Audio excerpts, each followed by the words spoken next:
Hello, I sincerely welcome every one of you to a Healing Talk Show. God's name be praised. Vivid View. Say and do it. A Healing's Corner. Wisdom comes through suffering. Say something, somebody. So I learned that experience is the best teacher. Your own experience is the best teacher.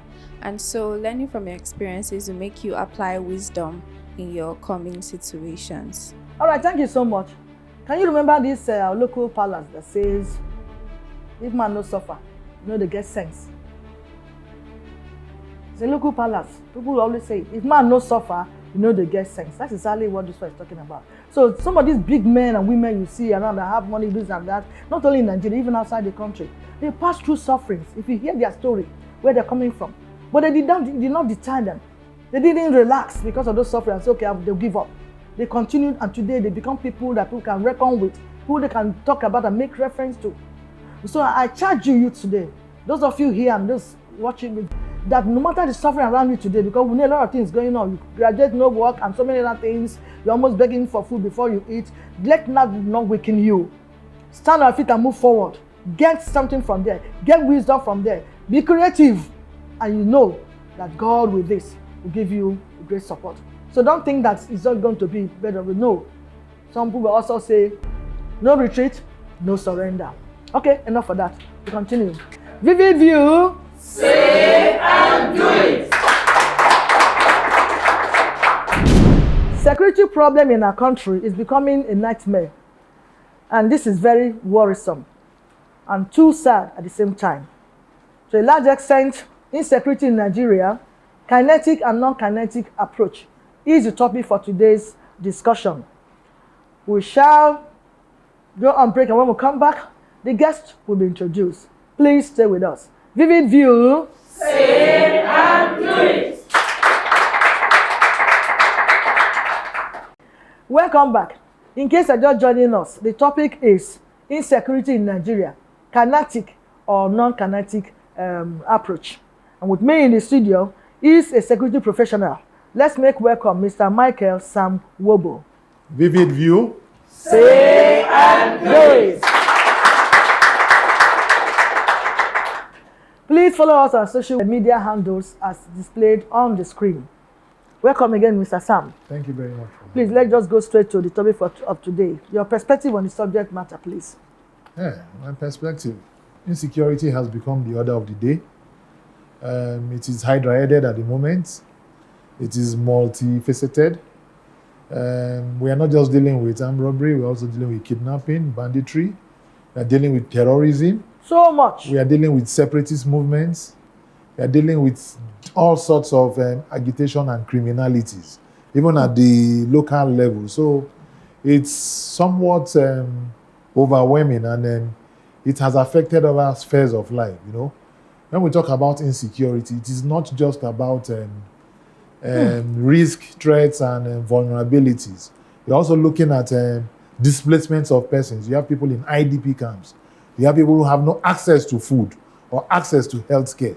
So wow. It's really big. It's beyond what we discuss or even basically look at. Like I say, it's a nightmare now. Yeah, it is. It is. It sure is. Wow. It's really, really worrisome. And I know that God will help us. It's increasing, but I know there must be hope. Because every problem in the world, there's always a solution. The solution may tarry, but there must be a solution to this. I strongly believe that. I'm always positive, and I know we will surmount this problem someday, sometime. If not, but it should be in our time, so that we can give a big playing ground for our children. But if this thing continues, I don't know where our children will be, but by the grace of God, we'll surmount it. So let's take me to the next question.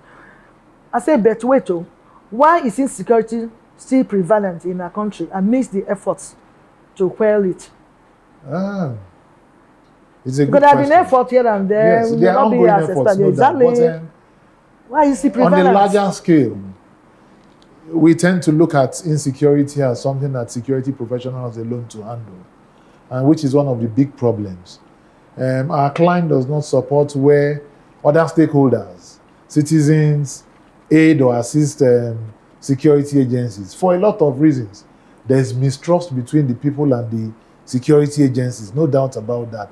But also we have been encouraged so many times to share information with security agencies, which does not happen.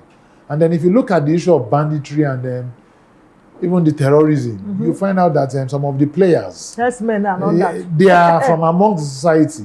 Nobody gives information about any crime before it takes place or any suspicious activity or movement. So those are part of the problems. And then you now have people within the security forces, fifth columnists, who are also benefiting from all these issues. And they are thwarting efforts of government and even well-meaning individuals. But so by and large, our efforts from the citizenry is not at an appreciable level. We need to do more as citizens, share information.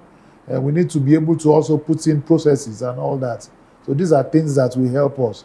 If you take a look at social media, you see that people do not come in unison to condemn committal of crimes and all that. Rather, you see people making snide remarks and all that, somewhat supporting such criminality. So these are things. Society has lost its values, or a lot of values are fast eroded. So we need to go back to the basics to arrest issues. It's not just dealing with the issues at the top.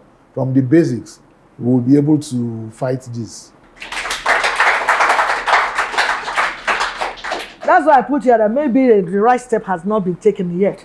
And also authorities are not sincere in handling this issue, because you hear people saying, we know where they are. Some people are negotiating with them. So if you can see some people to negotiate, that means you know we're not doing the right thing. If people can go and negotiate with kidnappers, negotiate with bandits, that means we know where they are, but we don't want to do the right thing to free them out and from society. That's what I said here. The right thing has not been taken, and people are doing all these things. Because I can't really imagine somebody who says is killing us, you go and be negotiating, and all the money given to them, they'll still go and use it to buy more ammunition, to still be punishing and killing other people. I mean, something really good had to be done. That's my own I agree perspective. with you. I agree with you to a large extent. A lot needs to be done. One, we have issues of bad leadership.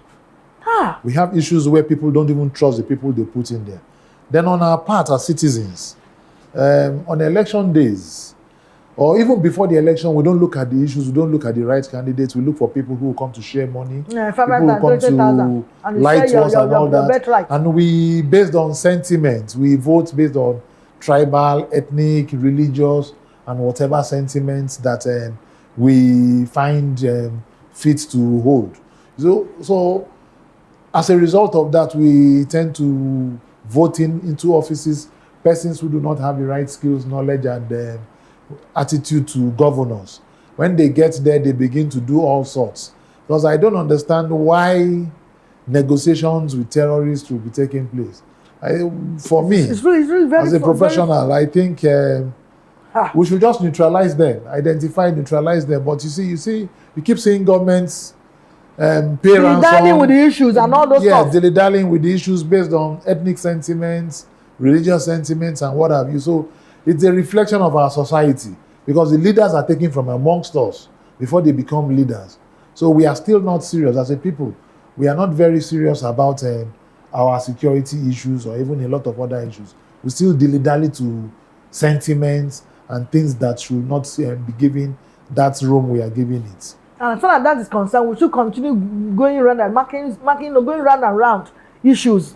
There's maybe no way out of it because of these things you mentioned. Don't forget tribe, that, religion, and all. Some people are benefiting. Some of the ransom taken to these people are even the percentage is gotten off. So bad leadership is key. So the next election cycle is around the corner. We need to shine our eyes to put our votes for the right people. So it's not about sentiment. Yes, I wanted to actually mention that, especially our youths. Thank God this is a youth program. Our youths, you have the power, you have the energy to do anything. It's also you that they will go and contact to kill their opponent. They will go and contact to rig. They will contact to do so many things. It's the youth. So if youth can stand and say, no, enough is enough. We need to move forward in Nigeria. They will do the right thing because they cannot vote themselves in. The youth and women play key roles when it comes to election of this manner. Can you forget about 3,000 they'll give you? Can you forget about 5,000 they'll give you and do the right thing? Can we take a leave for what happened in those states? This last one. We saw people when people are saying, no, we don't want your money. We'll vote for who we want to vote for. Can we come out like that? Because we know these people around. We know their histories. Forget about what it is. It's even our own money supposed to share that they are sharing to you. And you're happy, clapping hands, baba, buying down, and so many things. Oh my God. And you're selling your birthright. Youths, please shine your eyes. Let us vote in the right person that we know can lead us. All the going from one party to another party, I'm not interested in that because they are still the same. I'm not interested in a particular party for me as a person. But who will come out and I know this person is credible. This person has what it takes to rule. That's the person I cast my vote for.